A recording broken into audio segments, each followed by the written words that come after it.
시청자 여러분 안녕하십니까. 굿모닝 포인트 경정풍입니다. 인도와 파키스탄이 미국의 중재로 즉각적인 휴전에 합의했습니다. 다만 분쟁 지역인 카슈미르 내 물리적 충돌이 끝날지는 아직은 좀 지켜봐야 되는 상황인데요. 미국의 중재 역할에 대해서 인도의 입장이 아직 좀 변수로 있긴 합니다. 서울대학교 아시아연구소 맹은철 박사님 모시고 얘기 한번 들어보겠습니다. 어서 오십시오. 네, 안녕하십니까.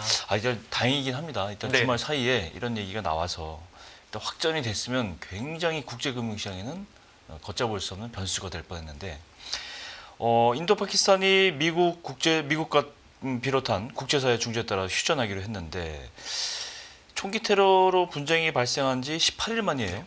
일단 전체적인 좀 요약을 좀 해주세요. 일단은 4월 22일에 네. 카시미르에 있는 지역에서 네, 좀 끔찍한 테러 사건이 일어났죠. 그렇죠. 근데 그 테러 사건이 힌두교인을 겨냥해서 일어났습니다. 네, 거기에 대해서 인도는 반발을 했고 그 배후를 파키스탄으로 지목한 이후에 그리고 밀사일 공격을 감행을 했고요. 예, 그 이후에 파키스탄이 응전하는 모습을 보였습니다. 그렇죠. 그러다가 토요일 저녁에 이제 드디어 휴전 협정에 도달했습니다. 그렇죠. 일단 뭐 표면적으로는 미국이 중재를 했고 이 가장 먼저 이 휴전 사실을 알린 게 이제 트럼프 네. 대통령인데 트럼프 대통령이 본인의 이제 소셜 미디어죠. 트루스 소셜을 통해서 미국 중재로 이루어진 긴 협상 끝에 인도와 파키스탄이 전면적이고 즉각적인 휴전에 합의했음에 발표하게 돼서 기쁘다. 이렇게 얘기하면서 이제 알려지게 된 거잖아요. 다만 이 미국의 역할을 뭐 트럼프 대통령 강조했지만 인도 입장은 조금 얘기가 다르던데 네. 어떻게 다릅니까? 사실 이해관계를 들여다보면 네. 이게 이해가 되는 측면이 있습니다. 그러니까 인도는 지역의 패권 국가로서 네. 여전히 자신의 강력한 힘을 가지고 있다는 걸 보여줘야 되는 상황이고요. 미국은 이번 기회에 어떤 국제 분쟁을 중재할 수 있는 강력한 힘을 가지고 있고 그런 평화에 기여할 수 있다는 나라의 이미지를 심어줘야 되는 그런 이해관계였습니다. 그렇죠. 그렇기 때문에 인도 입장에서는 외국이 관여하지 않았다는 얘기를 하고 싶은 것이고 미국 입장에서는 자신들이 적극적인 중재 노력을 했다고 하는 것인데 여기에 또 중요한 이슈가 뭐냐면 1971년에 네. 인도 파키스탄 전쟁이 일어난 이후에 협정을 맺으면서 그게 심라 협정이라 하는데 네. 거기에 양자주의가 있습니다. 무슨 얘기냐면 카시미르 사건은 인도, 파키스탄 두 나라만 관여할 수 있고 외부는 관여할 수 없다는 내용이 나오거든요. 이게 인도에게 굉장히 유리합니다. 무슨 얘기냐면 파키스탄이 실제로 인도보다 국력이 약하지 않습니까? 그렇죠. 그래서 카시미르를 얻기 위해서 여러 외교적인 노력을 벌립니다. 그러니까 국제사회에 호소를 한다든지 유엔이라든지 주변국에 호소를 해서 파키스탄의 카시미르 인권 문제를 얘기하면서 이제 카시미르가 파키스탄으로 들어와야 된다는 외교 노력을 벌리고 있는데 심라 협정에 따르면 제3국은 개입을 할 수가 없거든요. 그러니까 인도 입장에서는 심라 협정을 계속 지키는 게 굉장히 유리한 것이고 그 원칙에 입각해서 이번에도 제3국의 개입은 미미했다라고 주장을 하고 있는 겁니다.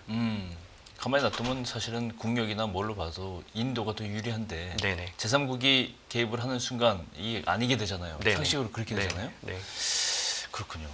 트럼프 대통령은 본인이 뭐 휴전을 이끌어낸 것처럼 얘기를 하면서 네네.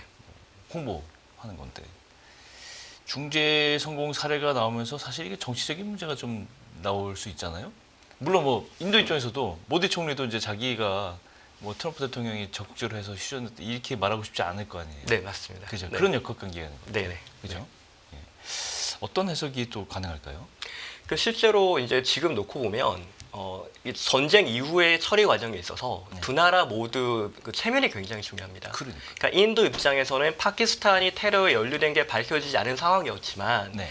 국내 내부의 여론 때문에 강력한 공격을 할 수밖에 없는 상황이고 이 강력한 공격이 성공적이었다는 걸 드러내야 되는 상황이었고요. 그렇죠. 거기에 대해서 파키스탄 입장에서도 이걸 응전하지 않으면 지금 정치적으로나 경제적으로 파키스탄이 좀 혼란스러운 면이 있고 정부가 아직까지 군사력으로 전 국토를 강력하게 통치하지 못하는 상황이거든요. 그렇죠. 그렇기 때문에 더더욱 강한 모습도 보여야 됩니다. 그래서 두 나라가 사실은 어느 수준에서 전쟁을 그만하길 바랬을 수가 있습니다. 근데 강해야 되고 단호하게 대응해야 되기 때문에 서로의 대응 수위가 점점 높아지는 상황이었고요. 그래서 어쩌면 제3국이 들어와서 중재를 하기를 원하는 수준이었을 수도 있습니다.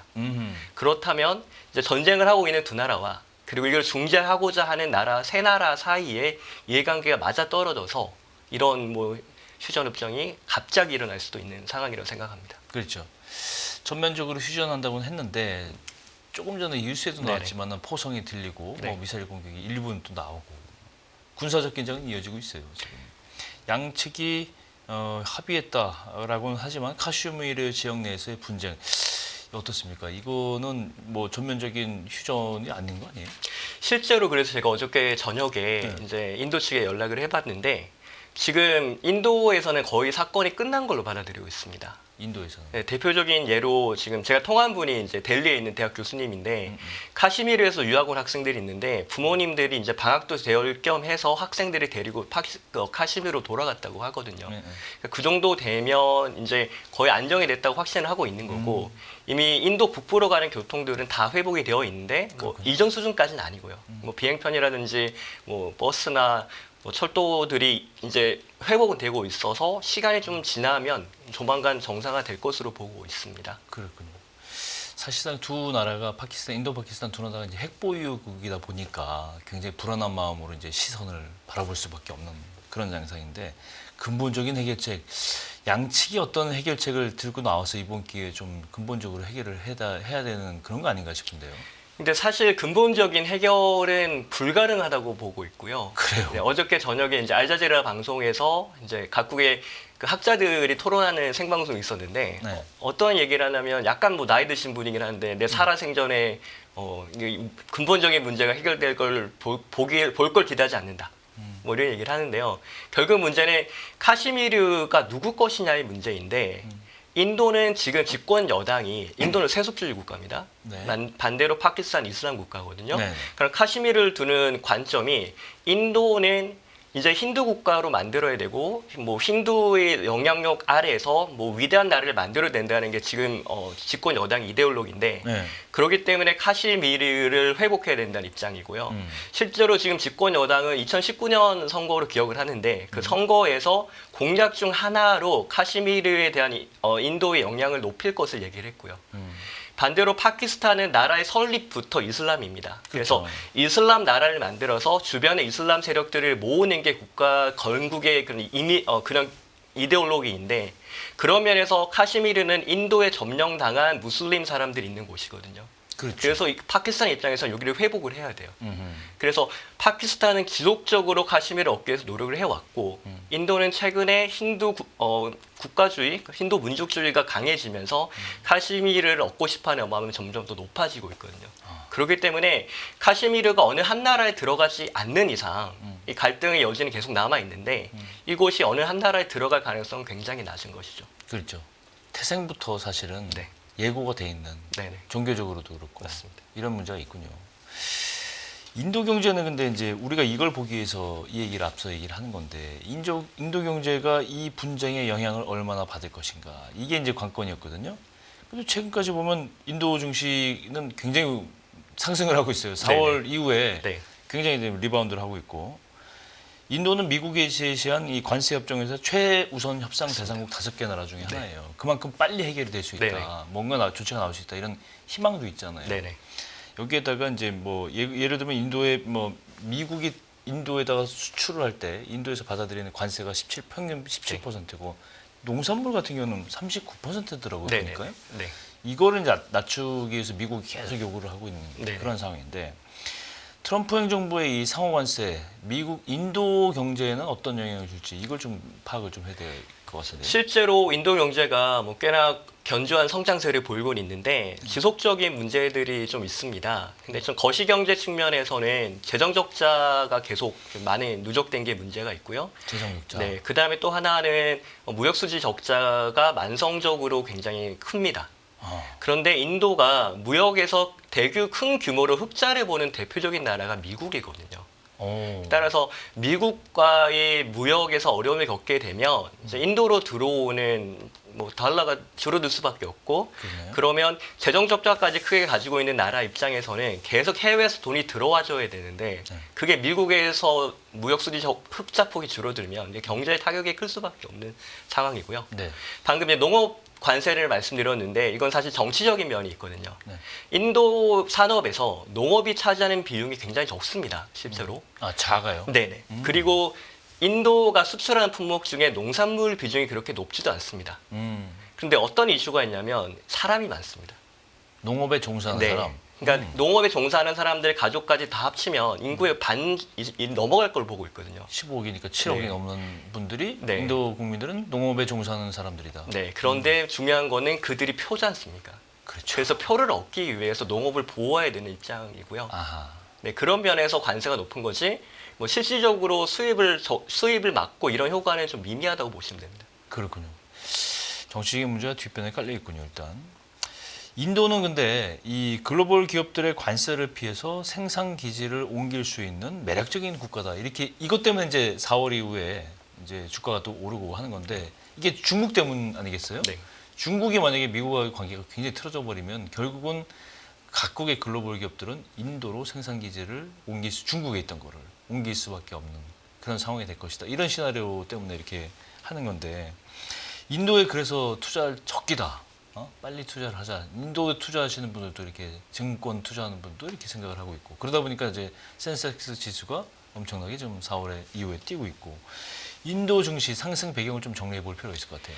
그러니까 지금 4월 이후에 오르신 거를 말씀하셨는데 네. 9월 하순부터 내려갔거든요. 그러니까 맞아요. 지금 조정 올라간 많았죠. 게 9월 하순보다는 낮습니다. 맞아요. 그러니까 그게 어떻게 보면 되냐면 11월부터 인도 정부는 내려간 걸 주목하고 있는데 네. 크게 인프라 그다음에 제약 이쪽 분야의 주가가 많이 내려갔다는 것을 집중하고 있거든요. 왜 제약이냐면 사실 인도가 미국에 가장 많이 수출하는 게 의약품입니다. 예. 그래서 관세 불확실성이 높은 상황이었기 때문에 제약 분야의 주가가 많이 빠졌고요. 인프라 쪽 같은 경우도 인도 정부가 적극적으로 인프라 개발에 나서고 있는데 실제로는 돈이 좀 부족해서 네. 이제 외부에서 돈이 들어오든지 아니면 민간에서 돈이 들어와야 되는 상황인데 그렇죠. 국제 경제가 이제 불확실성이 커진 상황에서 이런 대규모 투자에 대한 뭐 불확실성이 커지면서 주가가 내려간 것으로 좀 보이고 있고요. 근데 지금 아까 말씀하셨듯이 이제 미국과의 관세 협상이 좀 잘 이루어질 것 같은 분위기가 되면서 주가가 이전 수준으로 좀 올라가는 부분이 있습니다. 근데 한 가지 유의해서 볼 것은 관세 조정은 사실 쉽게 할 수 있거든요. 무슨 얘기냐면 제조업 육성은 장기간으로 봐야 됩니다.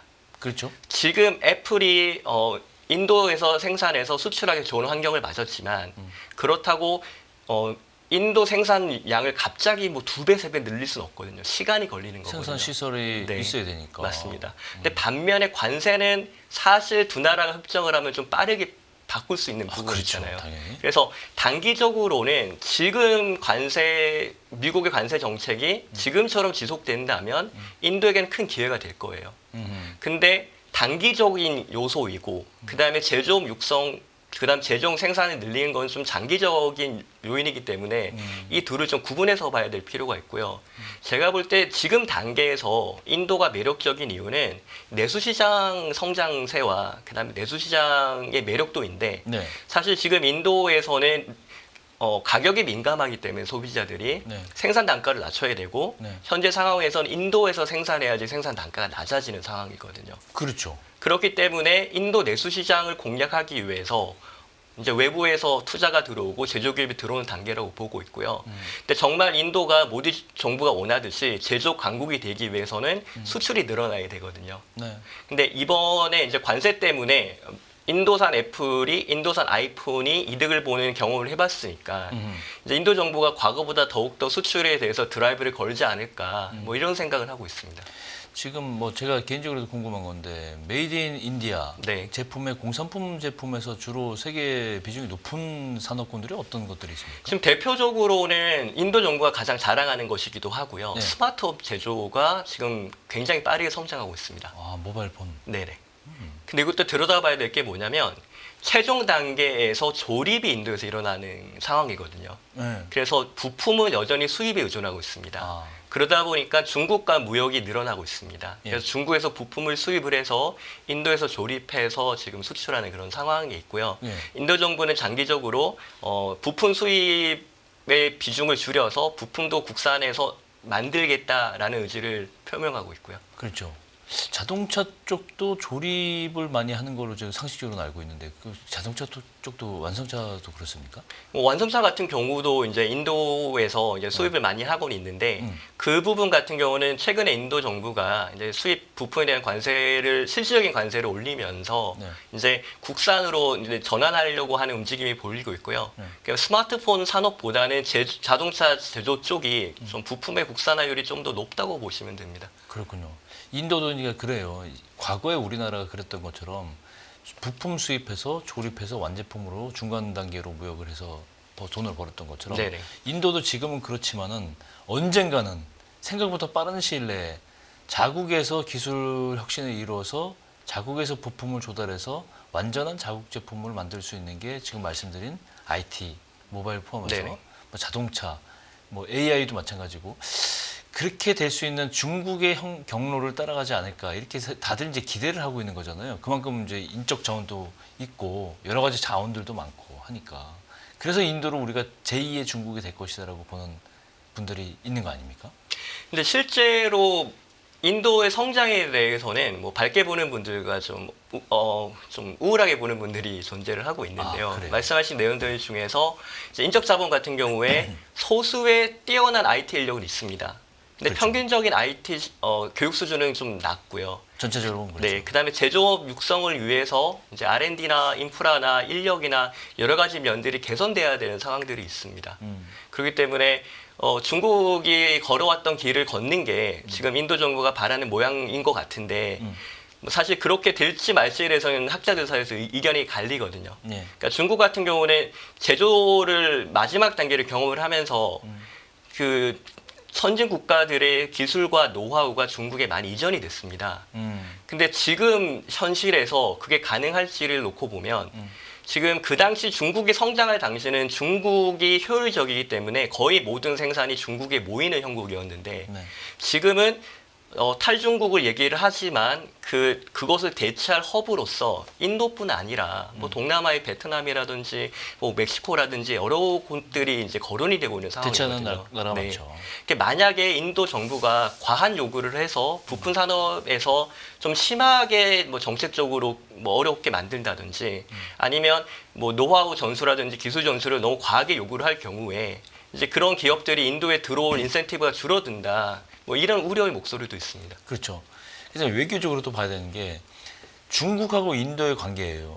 이 중국하고 인도의 관계는 좋지 않거든요. 네. 그죠? 굉장히 반대예요. 오히려 적대적인 측면도 많고 국경 문제도 있고 여러 가지 문제가 있는데 미국이 그거를 좀 활용하고 있다는 생각을 많이 하고 그렇게 얘기하는 분들도 많잖아요. 지금 중국하고 붙으려면 인도하고는 좀 화해 제스처를 취하고 그래서 인도에다 페이버를 좀 주고 유리한 뭐 어떤 약간 관세 협정에서도 최우선으로 해서 좀 이렇게 풀어주면서 중국을 더 압박할 수 있는 동맹국으로서의 역할을 기대한다. 뭐 약간 그렇게 해석하는 분들도 있잖아요. 근데 그 말이 맞다고 보고요. 네. 지금 현 단계에서는 미국이 중국을 견제하기 위한 카드로 이제 인도를 지원하고 인도의 성장을 돕는 모양이 그려지고 있습니다. 예. 근데 이면을 들여다보면 인도가 중국으로부터 굉장히 많은 부품들을 수입을 해오고 있거든요. 그렇죠. 그래서 실제로 미국이 인도에게 관세를 많이 부과를 하면 그러면 인도와 중국이 손을 잡을 수 있는 가능성이 생겨버리거든요. 오히려. 네. 그렇기 때문에 미국 입장에서도 이제 인도에 더욱더 어떤 편의를 제공하고 페이버를 뭐 줘야 되는 상황에 있고요. 네. 근데 지금 현 단계에서는 그 중국으로부터 부품 수입 비중이 크기 때문에 아직까지는 제조업이 중국에 많이 의존을 하고 있고 좀 장기적으로는 말씀드렸듯이 국산화를 통해서 중국에 대한 의존을 줄여 나가려고는 하고 있습니다. 그렇군요. 다시 쉽게 얘기하면 중국을 겨냥해서 인도를 키워주고 싶어도 인도에서 만들어내는 건 부품은 중국제니까 네. 그럴 수가 없다. 복잡하네요. 예. 최근에 뭐 오랜만에 오셨으니까 여쭤볼 게 굉장히 많은데 마지막으로 이제 인도에서는 사회적으로 모바일 게임에 주목을 그러니까 모바일 게임 네. 시장이 핫하다 쉽게 맞습니다. 말하면 네. 그 얘기인데 e스포츠도 그렇고 게임도 당연히 그렇고 사회 문화 정치에 많은 영향을 끼치겠다. 어떻게 이랬습니까? 실제로 처음에 인도에서 모바일 게임이 유행을 할 때 네. 사회적으로는 별로 반기지 않는 분위기가 있었습니다. 왜요? 전통 문화를 해친다. 그다음에 아. 지금 유행하는 게임들이 대부분이 이제 슈팅 게임이거든요. 그래서 총싸움 하면 애들이 난폭해진다. 뭐 그런 얘기들도 많았고 예. 뭐 전통 문화 수호에 관한 얘기들도 많았는데 그럴만하죠. 근데 사실 인도인들이 굉장히 그 물질에 민감하게 반응합니다. 그래서 이게 돈이 되니까 이제 사람들이 열심히 달려들기 시작하고 이게 표가 되니까 정치인들도 여기다 우호적인 제스처를 취하고 있습니다. 예. 실제로 작년에 모디 총리 선거 운동할 때 예. 유명 게임 유튜버들을 총리 관저로 불러서 모디 게임 직접 게임을 하면서 나 젊은 사람이다라는 이런 쇼를 하기도 했거든요. 예. 그런 면에서 정치적으로나 사회적으로나 경제적으로 좀 자리를 많이 잡아가고 있고요. 그리고 e스포츠 같은 경우에는 사실 인도가 공부를 잘하면 돈이 많이 벌 수 있는데 공부를 잘하기 위해서는 집이 돈이 많아야 돼요. 그래서 능력주의가 되어가고 교육의 기회마저도 집안이 좋은 사람들만 누릴 수 있는 그런 한계에 부딪히고 있습니다. 그렇죠. 근데 반면 e스포츠 같은 경우는 이제 사실 집안 배경에 상관없이 그냥 소득에 상관없이 누구나 할 수 있는 거로서 이제 젊은 사람들에게 굉장히 좋은 직업으로 좀 각광을 받는 면이 있습니다. 그렇죠. 인도 하면 이제 인적 자원을 빼놓을 수가 없는데 IT나 바이오 쪽으로 정말 물론 인구가 많다 보니까 천재들이 많이 나오겠죠. 네네. 상식적으로 보면 굉장한 석학들이 많고 이 개발자 인력 굉장히 뭐 풍부하다 이렇게 알고 있거든요. 모바일 게임 산업도 사실은 자국에서 일으킬 수 있는 그런 인적 자원을 활용해서 그런 첨단 산업 아니겠습니까, 이것도? 근데 아직까지는 이제 모바일 게임 개발자가 유능한 사람이 적다는 게 인도 그 게임 업계 입장이고요. 그래서 뭐 한국의 이제 인도 게임에서 가장 제일 많이 팔고 있는 배틀그라운드를 만든 회사 같은 경우는 인도의 인력을 양성하기 위해서 좀 투자를 많이 하고 있고 이런 상황이고요. 근데 장기적으로 보면 이제 좋은 인력들이 있으니까 이 사람들이 교육의 기회를 받고 그다음에 게임에 특화된 프로그램을 배우게 된다면 이제 충분히 좋은 인력들이 인도에서 나올 수 있는 상황이 있는 거죠. 이 게임 산업 마찬가지예요. 중국도 처음에는 중국에서 개발자가 없었는데 결국에는 중국이 자체적으로 게임을 개발하고 지금 그래서 히트를 치고 있잖아요. 네네. 그러니까 인도도 마찬가지 이 게임 산업에서도 그런 길을 가게 될 것이다. 가능한 얘기입니다. 가능한 얘기. 네네, 맞습니다. 이게 모든 분야에서 그렇거든요. 네네. 그래서 인도에 대한 경제나 산업 구조 변화에 대한 체크는 정말 연 단위가 아니고 월 단위로 한번 체크를 해봐야 되는 그런 상황입니다. 왜냐하면 여기에 투자하시는 분들도 있지만 여러 가지 국제 역학 관계, 산업 국제 관계 봤을 때 이 인도의 변화는 굉장히 세계의 큰 시장에 큰 변화를 일으킬 수 있는 분명히 요인이 된단 말이죠. 그래서 이제 여쭤보는 네네. 건데 그런 요인, 그런 산업군들이 후보군들이 어디가 있을지는 좀 앞으로 좀 봐야 될 것 같은데요. 맞습니다. 실제로 요즘에 이제 데이터 분석이라든지 네. 이제 이런 쪽을 인도에 아웃소싱을 많이 하고 있거든요. 네. 그러니까 요즘에 과거와 달리 이제 그 빅데이터들이 많아졌지 않습니까? 그렇죠. 마케팅 하는 것도 예전에는 뭐 고객을 나눌 때 조금 큰 단위로 나눴다면 네. 지금은 개인 맞춤도 이론적으로 가능해지고 있거든요. 아하. 이런 것들을 하기 위해서는 데이터를 분석할 인력이 필요한데 인도의 인력이 미국의 인력에 비해서는 상당히 싼 편입니다. 많이 시작했죠. 그래서 이제 여러 선진국들에서 인도 인력들을 활용해서 인도에서 이런 구체적인 일, 뭐 데이터 분석이라든지 데이터 관리라든지 이런 일들을 좀 사실 많이 맡기고 있고요. 네. 이걸 통해서 인도 IT가 더 많이 발전할 수 있는 가능성이 있습니다. 그렇군요.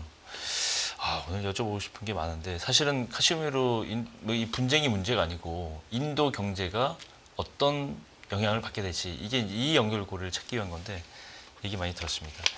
오늘 서울대학교 아시아연구소 맹현철 박사님 모시고 카시미르 분쟁 내용과 인도 경제 상황 좀 정리해봤습니다. 오늘 말씀 고맙습니다. 매일 돈을 쓰는데 그 가치는 누가 정할까요?